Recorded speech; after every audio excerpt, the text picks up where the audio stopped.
takže jedeme. Ty jenom budeš mít hlavu rovně a nic nebudeš dělat. Tak, kdyby to bolelo, křič a to je tak všechno. Tak, takže pozor. Tak, já vezmu a teď mu ten šátek tam pěkně musím dopěchovat. Tak, bolí? Ne, že ne. Mě taky ne. Tak, podívejte se, je tam. Zahýbej hlavu. Dobrý? Ukáž ucho, takhle. Čouhá tam kousek? Ne, je to tam dobře napěchovaný, že jo? Jo. Jak se cítíš? Dobře? Jo? Jak mám šátek já v hlavě, tak mi to vždycky tlačí takhle na jednu stranu.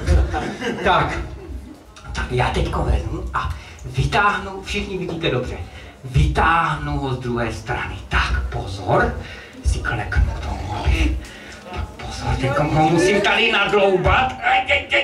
A už nám to leze, ale nějak se nám to šprajsklo, člověče, ty tam máš nějaký úzel. Aj. Tak já nevím, co s tím.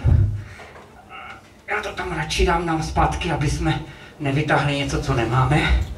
Takže, ukáž, nečouhá tady z druhé strany nahoru? Nečouhá, všichni vidíte dobře, jo? Co s tím budeme dělat? Ty přijdeš domů a řekneš doma, helejte se, já mám v hlavě rudý šátek. Jo, co s tím budeme dělat? Takže, víte co? Uděláme to tak. Tady vlastně, když se polkne a takhle to tak jako to, co mu se říká Eustachova trubice, takže my to vytáhneme pusou, ten šátek, jo? Takhle, ty otevřeš pusu, jo? Tak, úplně nejvíc, jak u zubaře, byl jsi u zubaře? Tak, výborně. Ale řeknu teď, jo? Dobrý, zavři, tak, jo? Dobrý, tak.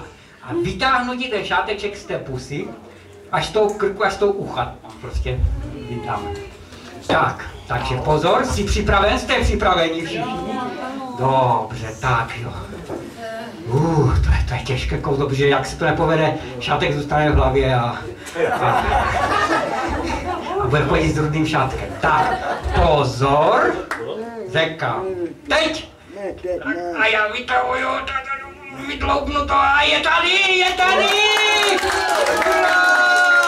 Výborně, já ti děkuju za účast, tady dostaneš bonbonek, protože to za tu odvahu úplně stojí za to.